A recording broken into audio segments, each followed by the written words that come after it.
Kita saksikan pertunjukan monolog ujian tengah semester dari Farid Munawar dengan naskah Minto karya Welly Suryandoko. Selamat menyaksikan. Hidup Lurah Tomino! Hidup Lurah Tomino! Hidup Lurah Tomino! Hidup Lurah Tomino! Hidup Lurah Tomino!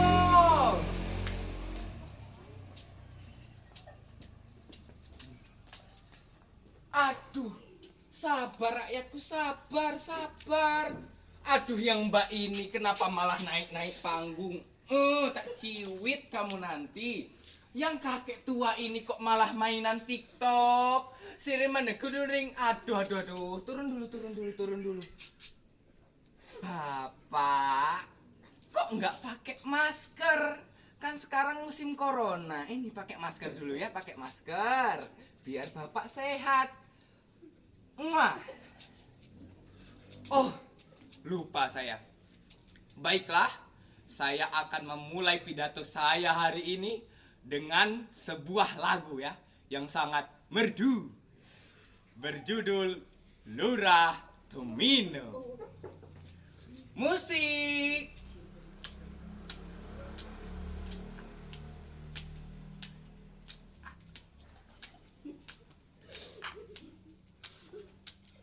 Namaku Lurah Tomino, hidup desa Noto. Namaku Lurah Tomino, tik desa jadi joyo. Tik desa jadi joyo. Tik desa jadi joyo. Tik desa jadi joyo. Tik abah. Wah, gara-gara saya menyanyi malah suara saya menjadi keseleo. Rusak memang saya ini ya. Ya udah, daripada saya lanjut menyanyi, nanti malah turun hujan. Lebih baik saya memulai pidato saya ya. Sabar.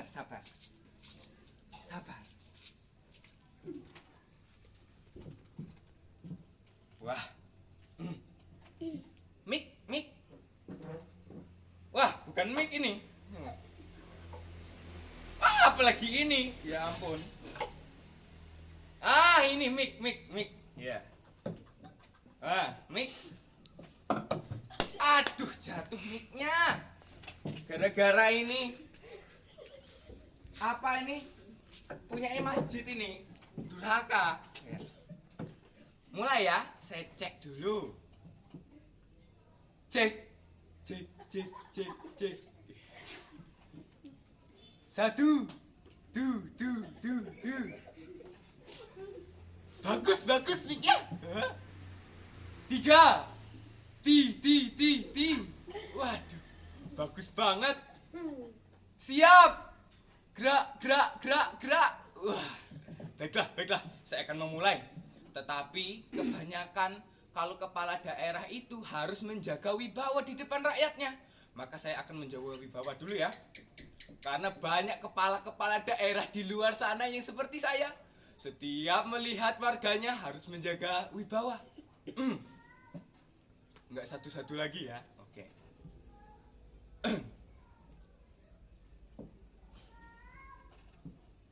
Baiklah, rakyat-rakyatku sekalian yang saya banggakan.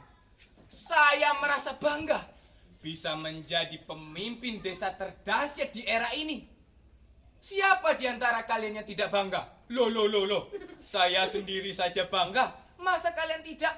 Bagaimana tidak? Setiap saya tanya ke masing-masing warga saya, masing-masing menjawab bahagia. Saya tanya kembali, kenapa mereka bahagia? Dengan bangga mereka menjawab, semua kebutuhan terpenuhi. Mulai untuk dirinya, mulai untuk dulu anaknya, untuk orang tuanya. Bahkan tetangga sebelahnya juga terpenuhi. Wah, saking hebatnya desa ini ya. Saya bangga menjadi desa ini. Kemudian saya bilang ke salah satu warga saya katakan begini. Jangan diteruskan. Nanti desa sebelah bisa iri. Kemudian saya berjalan lagi ke satu RT ke RT lainnya. Pertanyaan yang sama saya katakan dan pertanyaannya yang sama saya katakan. Apa jawabannya? Apa jawabannya? Apa? bangga, kagum dengan cara saya memimpin desa ini. Wah, itu baru aspek kebutuhan, belum ada aspek pendidikan, belum aspek ekonomi. Aspek pendidikan di desa saya ini ya, semua warga-warganya itu harus sarjana. Tidak ada itu yang enggak sekolah atau hanya tamatan SD itu. Pokoknya harus sekolah. Terbukti toh di desa ini semua orang tamatan sarjana. Termasuk orang-orang yang tua, enggak peduli berapa tua umur mereka. Pokoknya sarjana. Baru aspek pendidikan, belum aspek ekonomi. Ini yang menarik ini. Aspek ekonomi. Semua warga saya kebutuhannya itu terpenuhi. Mulai untuk dosen, guru, karyawan, anak cilik, bahkan pengangguran juga di sini kami beri gaji. Walaupun kerjaannya menganggur, tetapi dia tidak boleh kelihatan di rumah. Walaupun sekarang musim corona ya, tetapi tetap stay di rumah aja. Itu baru aspek ekonomi ya. Semua guru-guru di desa saya ini, apalagi guru GTT, dia selain mengajar, dia juga mengajar TPQ, juga mengajar les-lesan. Makanya guru-guru GTT itu saya beri tunjangan lebih. Wah, tunjangan lebihnya itu sangat lebih. Mulai untuk tunjangan utama. Tunjangan utama itu 2 juta. Tunjangan tambahannya itu 1,5 juta. Terus uang makannya itu 1 juta. Bagaimana tidak guru di desa saya ini kaya-kaya kan kalau begitu? Itu baru tadi aspek pendidikan, aspek ekonomi. Semuanya terpenuhi dengan sistem tambal sulam. Kemudian seni budaya ya. Aspek seni budaya di desa saya ini semuanya itu harus pegel juga megang Rexona ini. Semuanya itu di desa saya itu semuanya berbudaya. Mulai dari setiap RT-nya. Setiap RT-nya itu ada seni budayanya masing-masing. Mulai seni musik, mulai seni tari, sampai seni teater semua ada. Di RT 1 itu contohnya ada kuda lumping, kuda kepang, Turonggo Seto. Itu sangat bagus itu seninya. Di desa saya juga ini seni teaternya maju dan juga seni tarinya maju. Setiap RT itu harus ada budayanya. Dan setiap rakyat saya itu setiap hari Senin dengan hari Kamis itu wajib menggunakan pakaian adat. Kalau dia akan dihukum dengan membeli baju adat 2 kali lipat. Makanya semuanya berbudaya. Kemudian aspek agama. Aspek agama di desa saya ini rakyatnya itu harus religius semua. Tidak ada yang pura-pura religius. Semua tempat-tempat ibadah itu harus ramai. Mulai dari masjid yang ramai, gereja yang ramai, vihara, pura, semuanya harus ramai, harus damai. Supaya desa kita ini diberkahi oleh Tuhan. Desa kita tentremo. Desa kita bahagia. Desa kita semuanya bahagia. Desa kita semua tentram jaya. Iya, baiklah. Saya akan memulai pidato saya yang sebenarnya. Tetapi sebelum itu saya ingin tanya ke rakyat-rakyatku sekalian. Dijawab ya. Tinggal jawab betul. Baik? Baik. Desa kita ini desa yang sangat maju. Betul bukan? Betul. Desa kita ini semuanya sangat kaya raya. Betul bukan? Betul. Desa kita ini semuanya merata. Betul bukan? Betul. Semua jalannya itu di keramik. Betul bukan? Betul. Bagus. Kita nyanyi betul bukan? Betul bukan? Bukan betul bukan. Baiklah. Saya akan memulai pidato saya yang sebenarnya. Sebenarnya di desa kita ini itu mempunyai masalah yang sangat besar. Yaitu masalah di desa kita adalah kehilangan seorang tokoh. Ya, tokoh itu dulu pernah memajukan desa kita. Tokoh itu bernama Mbas atau Mbak Mas Minto. Ya, Mbak Mas Minto adalah tokoh yang sangat berjasa bagi desa kita. Dia sangat berjasa dan membantu desa ini. Orangnya sangat kaya raya. Rumahnya, kalau kalian tahu, rumahnya 3 tingkat. 3 tingkat dengan gaya Eropa. Lalu perhiasannya itu dengan emas yang paling tinggi. Mulai dari kalungnya 30 gram. Wah, gelangnya 20 gram. Cincinnya sih 10 gram. Tetapi di setiap jari-jarinya, aduh, kelepasan lagi. Itulah Minto. Dia adalah tokoh Mbak Mas. Dia tokoh yang mendirikan komunitas MMN, Mbas Minto Joyo. Jadi Mbas Minto Joyo ini dia sering bekerja dari desa ke desa dan dia sangat kaya raya. Oleh sebab itu dia disebut pahlawan di sini. Tetapi tokoh Minto ini, Mbas Minto ini telah meninggal, telah tiada. Saya juga sedih sebenarnya. Apakah kalian tidak sedih dengan kematian Minto?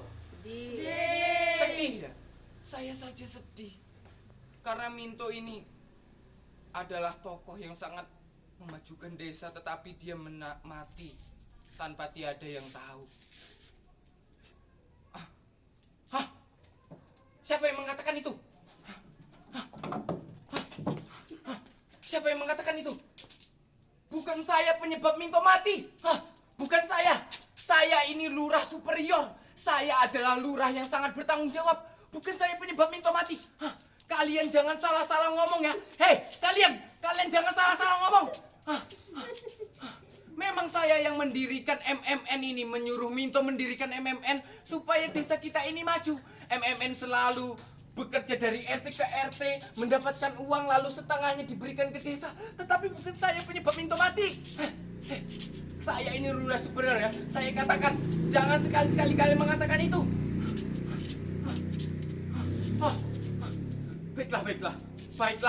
Baiklah.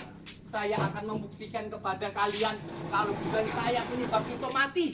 Saya akan membuktikan kepada kalian cerita sesungguhnya tentang Minto. Saya akan katakan kepada kalian.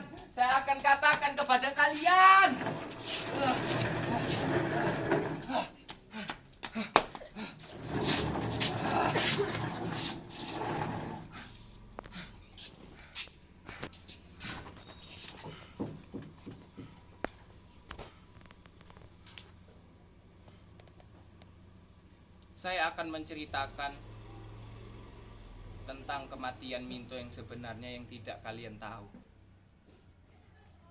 Tokoh yang telah memajukan desa ini, saya akan ceritakan kepada kalian cerita yang sebenarnya. Karena sebenarnya ada rahasia yang tidak kalian ketahui tentang tokoh Minto ini. Sebenarnya Minto itu mempunyai misterinya sendiri. Dan kalian kaum Mbak Mas, kalian hanya bisa menuduh tanpa ada bukti yang nyata. Baiklah, saya akan menceritakan cerita Minto yang sebenarnya. Minto kan tidak pakai peci.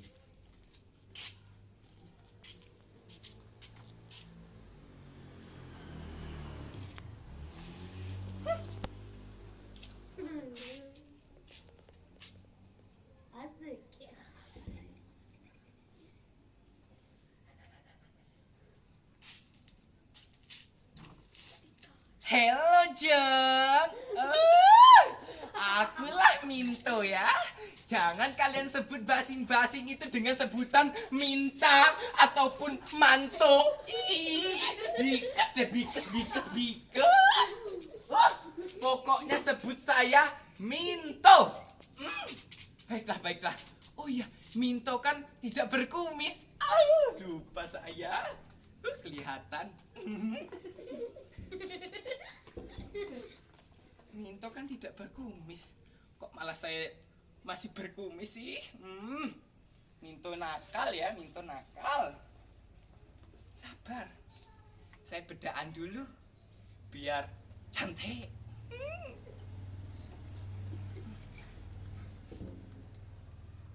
Udah cukup cantik saya walaupun berkumis gini kok. Siapa tadi yang bilang gak cantik? Ih, ciwit-ciwit kau nanti. Pokoknya saya tetap yang paling cantik ya. Jangan kalian itu sembarang-sembarang ngomongin saya itu. Mana tadi lipstik saya ini? Kau sembunyikan ya? Wah, enggak. Oh, ini.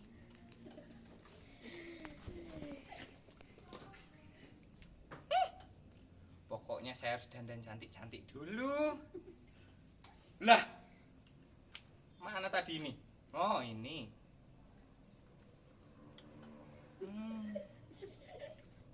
Bibir merah merona. Seperti masih muda. Seperti janda muda bukan? Bukan dong.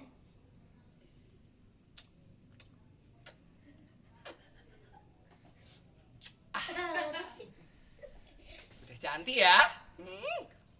Baiklah. Perkenalkan, nama saya adalah Minto. Biasa disebut Mbas Minto. Jadi jangan salah sebut nama lagi. Kadang ada yang nyebut Manti, ada yang nyebut Minta. Minta kan pengemis ya. Ada juga yang mengatakan Manto.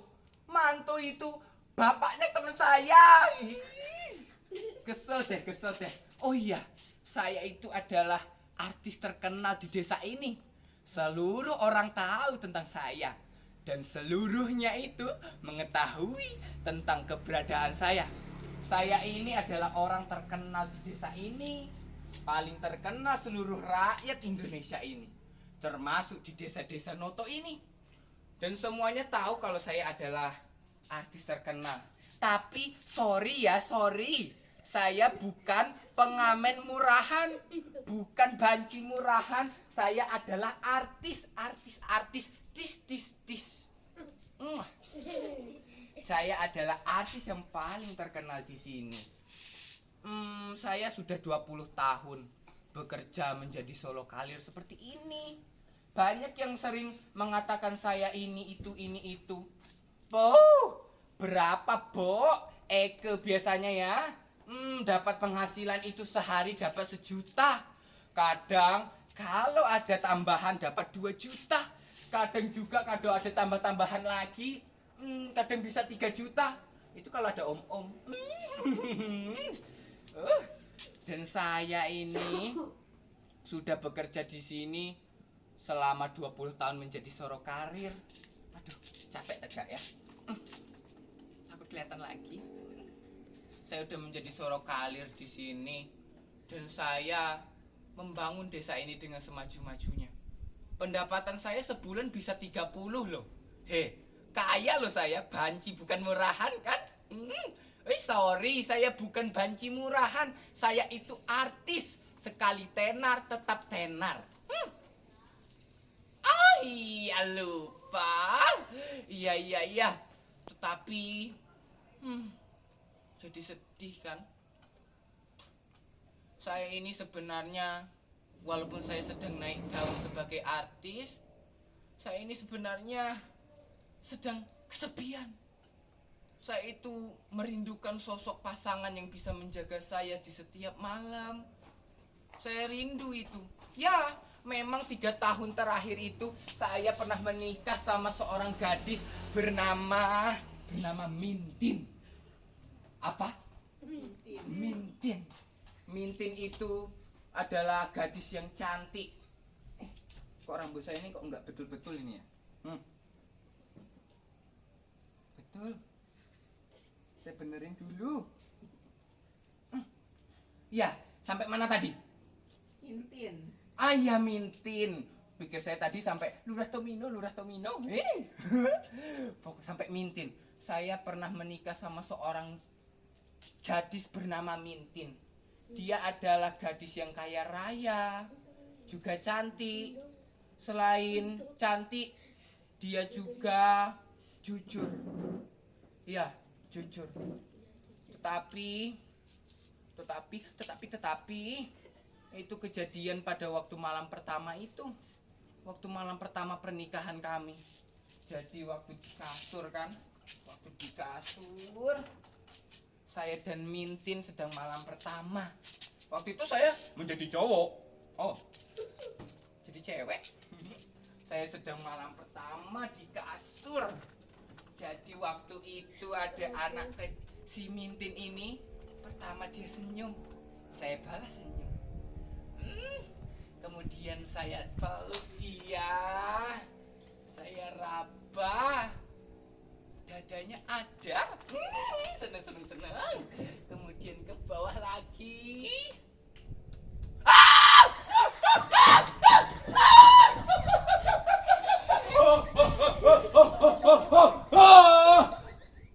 Mintin, cewek berbatang.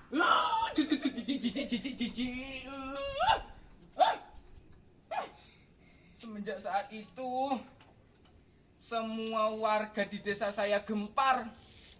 Semuanya gempar, dan semenjak saat itu Mintin saya putusin. Saya ceraikan dia.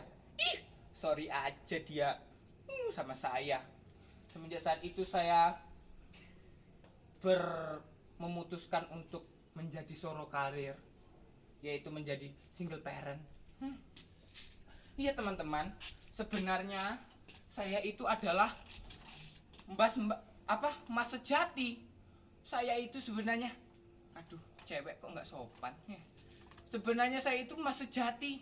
Saya waktu itu pernah jatuh cinta sama orang, tetapi ya sudah, daripada saya mati, saya lebih baik membangun desa ini.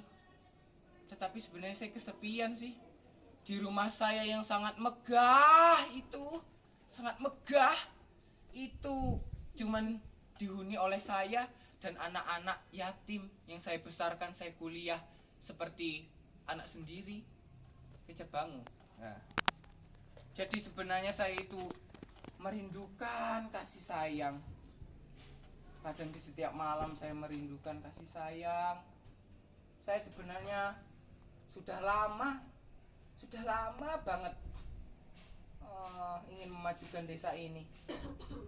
Tetapi kejadian itu terjadi ketika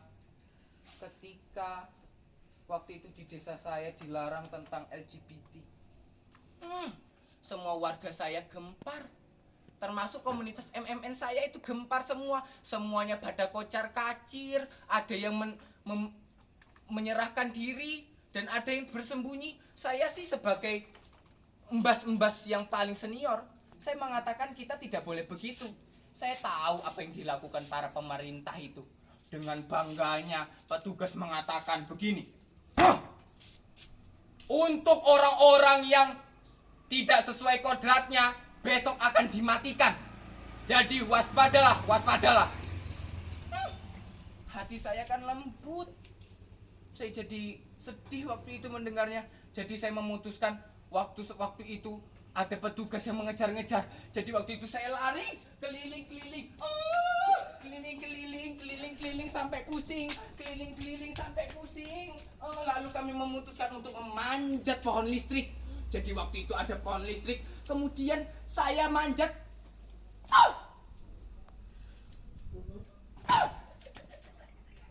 Kurang tinggi. Kemudian gak kuat, akhirnya kami terjun.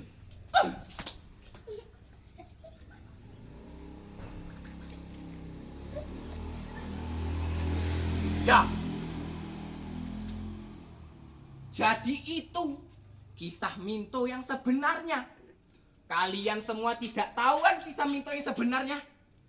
Kalau sebenarnya Minto adalah saya dan saya adalah Minto.